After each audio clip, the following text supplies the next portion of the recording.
Hi everyone, this is Deb Tim, a Canadian girl, and this is a quick little peek at my little fish room. Things are changing and looking good, so please stay tuned.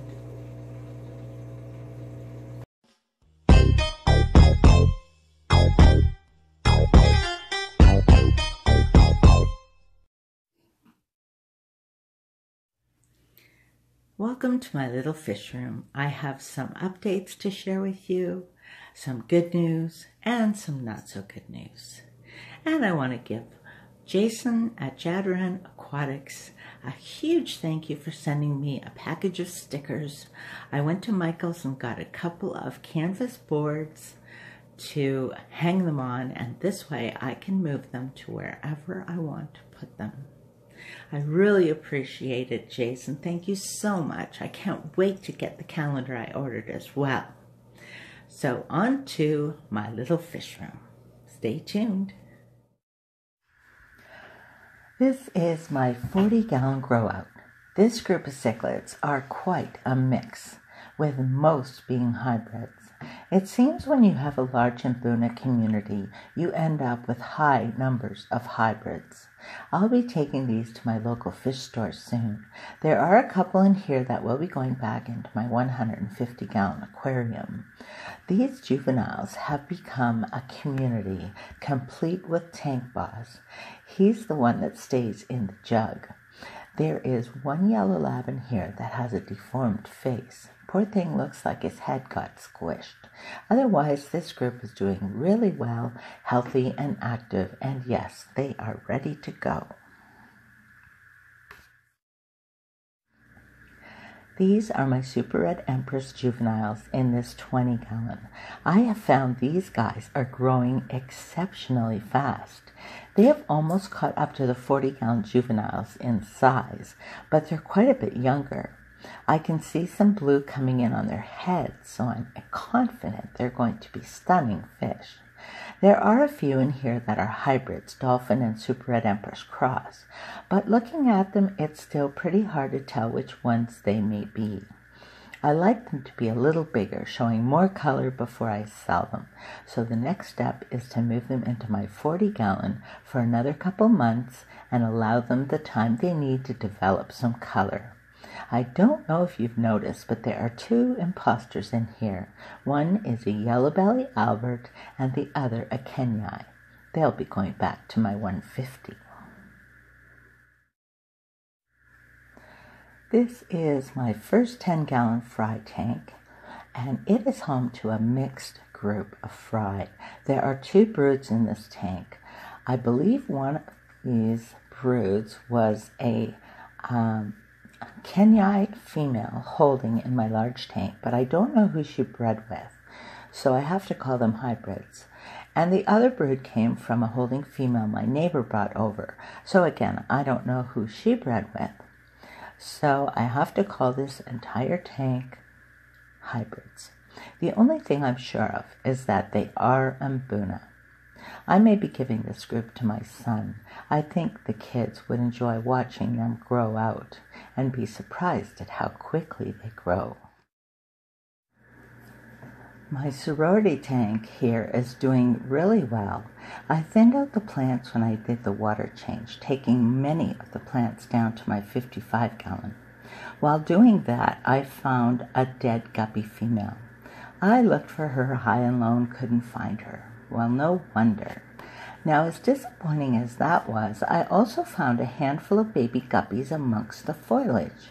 It's hard to spot them in the dense plants, but they are so cute.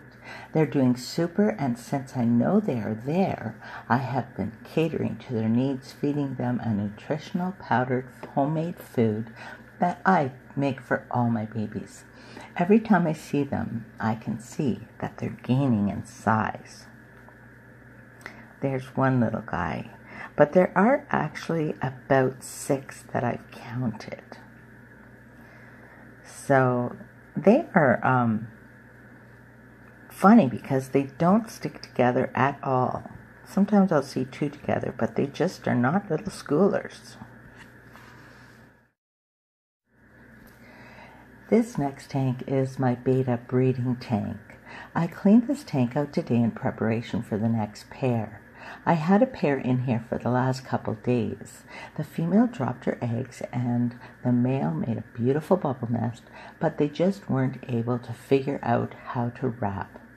I'm sure in time they will succeed. I will be trying a new pair today. My first attempt was successful and I was so excited. They had a beautiful brood and everything was going well.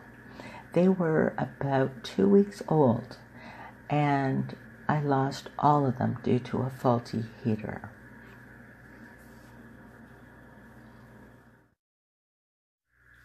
In this 10-gallon, I have my newest batch of fry.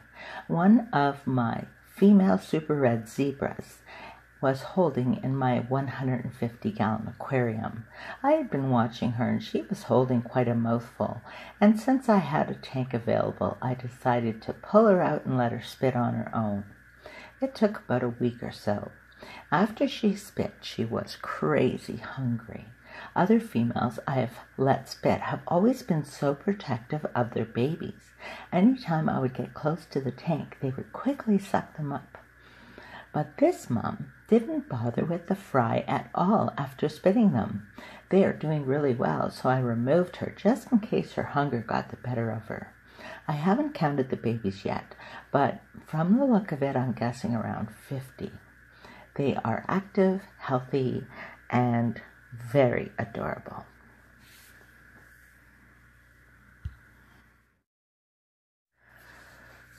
So finally, finishing up my little fish room news for this week, we are looking at my betta rack. My betta boys on this rack, I have 12. But I will be getting a couple more little tanks because I do have 2 other males, but I need to give them their own tank. I have been experimenting with these guys and keeping track of which foods they like and which foods they seem to pass on. Now I'm happy to say my gel food is probably their #1 favorite. They like their pellets soaked in garlic and they love bug bites. I tried them on blackworm, totally a no-no. Not one of them would touch them. Bloodworms, there's 2 or 3 that just don't like the bloodworms, but the rest of them eat them really well. And I've also tried them on shrimp, and shrimp is something that not one of them is interested in.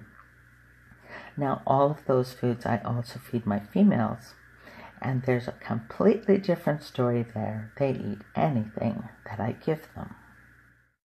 So until next time, this is Deb Tim signing out. Thank you so much for watching. I hope you're having a wonderful day, and I'll talk to you soon. Bye.